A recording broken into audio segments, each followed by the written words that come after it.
Next दोस्तों शुरुआत करते हैं आज के इस वीडियो को। स्वागत करता हूं हम सभी का इस चैनल पे। तो वीडियो की शुरुआत करते हैं, कवर करेंगे बाजार के लिए कुछ इंपॉर्टेंट पॉइंट्स। कल से एक नया सेशन शुरू होने वाला है, तो आने वाले हफ्ते में कौन से ऐसे पॉइंट्स हैं जिन पे हमें ध्यान देना है, तो सारी बातों को डिस्कस करेंगे। तो वीडियो को ध्यान से जरूर देखें। तो दोस्तों सबसे पहले हम बात करेंगे बाजार, जो कि एक्टिविटी के हिसाब से अगर देखें तो लगभग जो क्लोजिंग रही है लास्ट ट्रेडिंग सेशन में 24,000 के ऊपर की क्लोजिंग है। समहाउ बाजार एक बहुत ही सेंसिटिव मोड के साथ चल रहा है, क्योंकि इन बिटवीन अगर देखें तो 3 दिन बाजार का कह सकते हैं ऑफ रहा है, छुट्टी रही है।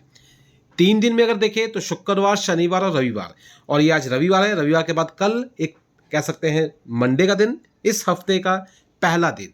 तो कुल मिलाकर अगर हम बात करें तो बाजार इस हफ्ते किस तरह से रिएक्ट करने वाला है, उससे पहले उससे देख लेते हैं कि बाजार इस हफ्ते कितने दिन चलने वाला है। तो अगर हम बात करें तो जो लास्ट शुक्रवार के दिन बाजार बंद रहा था मुहर्रम की वजह से, जो कि लास्ट वीक इसी हफ्ते की अगर बात करें, तो इसके बाद जो है बाजार जो नेक्स्ट बंद होगा वो होगा 14 सितंबर। तो कुल मिलाकर अगर बात करें तो इस बार जो है बाजार इस हफ्ते 5 दिन में से पांचों दिन चलने वाला है।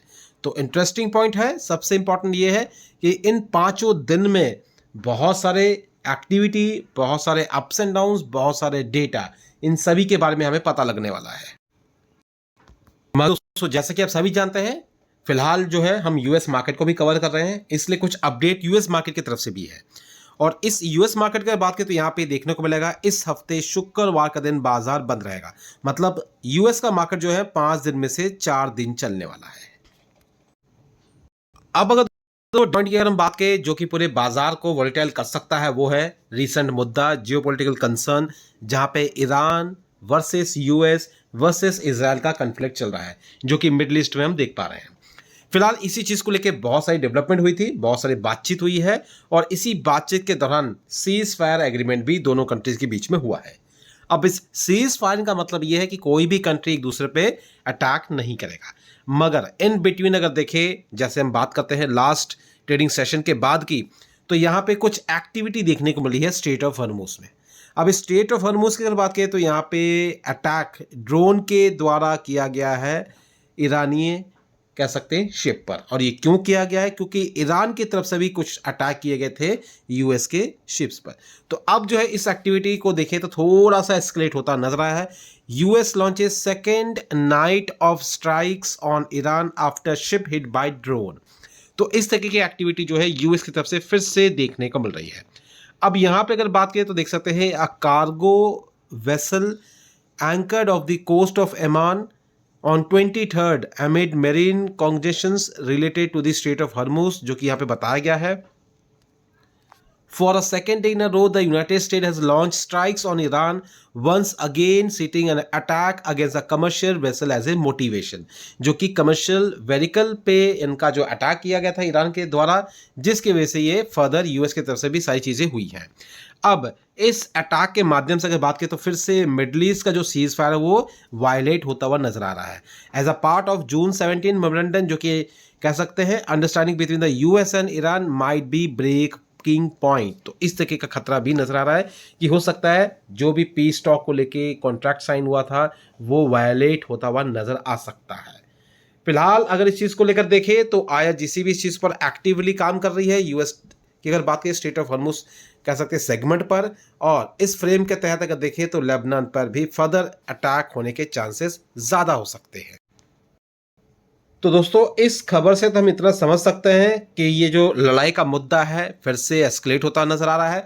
और ये बातें हमने पहले भी डिस्कस की थी कि राउंड ऑफ मीटिंग हो तो रही है, लेकिन इतना ज़रूर हमें समझना है कि ये सिर्फ एक ही राउंड ऑफ मीटिंग के साथ ही मसला नहीं सुलझने वाला, multiple round of meetings in future भी होगी, क्योंकि पूरी तरीके से सारी चीज़ों को सेटल डाउन होने में समय लगता है, प्रॉपर डीलिंग होती है जो कि हो भी रही है। लेकिन इनफैक्ट ये भी हमें समझना है कि जो भी एस्केलेशन हो रहा है उसके बीच कह सकते हैं दोनों कंट्रीज का सहमत होना बहुत ज़रूरी है, जो कि हो भी रहे हैं, लेकिन फिर भी चीज़ें वायलेट होती है।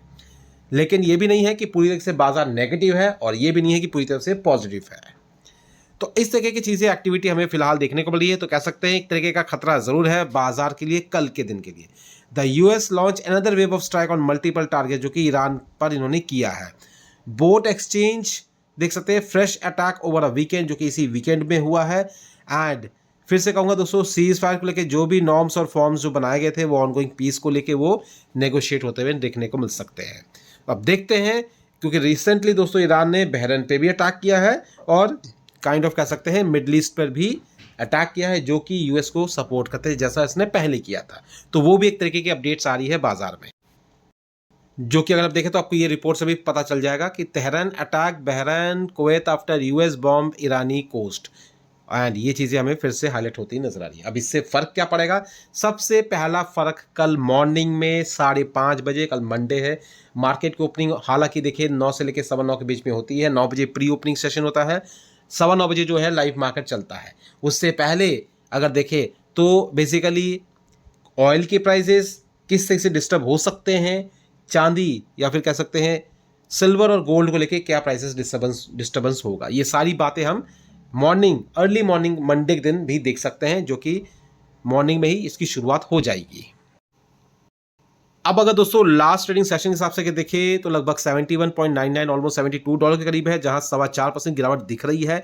मगर मंडे के दिन दोस्तों ये एस्केलेट हो सकता है, चांसेस बहुत हद तक ज़्यादा है कि ये लगभग $76 तक जाए, 76 से लेकर 77% तक। मतलब कह सकते हैं कि 5-6% या 8% का मूवमेंट हमें क्रूड ऑयल के प्राइसेस में दिखेगा। अगर यहाँ दिखता है तो कहीं ना कहीं कह सकते हैं इक्विटी मार्केट में इसका प्रेशर भी क्रिएट होगा, और इक्विटी मार्केट कल के दिन हो सकता है थोड़ी बहुत वॉलेटाइल रहे, थोड़ा बहुत सेल ऑफ हमें देखने को मिले अर्ली मॉर्निंग में, मार्केट की शुरुआत जब होती है तब। ये बात ज़रूर है कि सेटल डाउन होता हुआ जो समय है वो बेसिकली सेकंड हाफ में हमें नज़र आ सकता है, लेकिन फिलहाल इतना कहेंगे शुरुआत तो मार्केट की थोड़ी अनस्टेबल ज़रूर होगी। इसी के साथ दोस्तों निश की डील, अगर इस डील की अगर बात करें तो कह सकते हैं थोड़ा बहुत डिले देखने को मिल रहा है।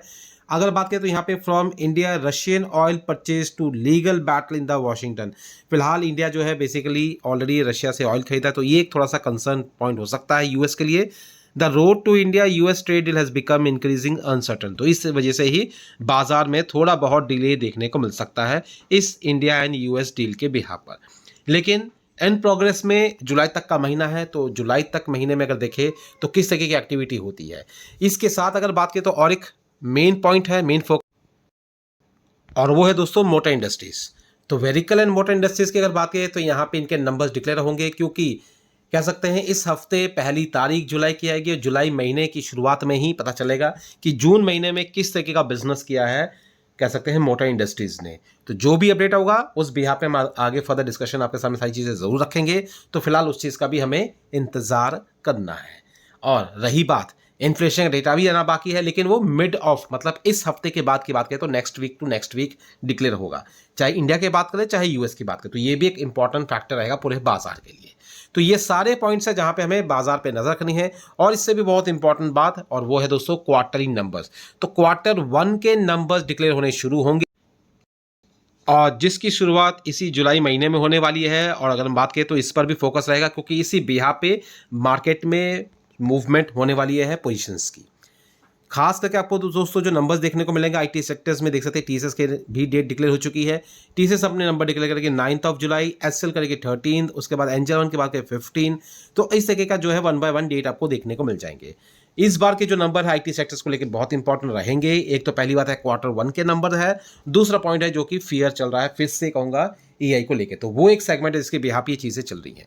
तो इन सारे पॉइंट्स पर हमें ध्यान रखना है, देखते हैं किस तरह की एक्टिविटी होती है, एंड जो भी होगी फर्दर की अपडेट हम अपने आने वाले नेक्स्ट वीडियो में कवर करेंगे। तो फिलहाल इसी पॉइंट के साथ वीडियो करते हैं वाइंड अप। अगर आपके पास एक्सेस नहीं है तो नीचे डिस्क्रिप्शन में लिंक मिल जाएगा, लिंक पे क्लिक करके सबसे पहले आपको डाउनलोड करके प्रोसेस को फॉलो कर सकते हैं ताकि चीज़ों को समझ पाए। तो वीडियो को वाइंड अप करते हैं, मिलते हैं अपने नेक्स्ट वीडियो में, तब तक thank you watching and bye bye.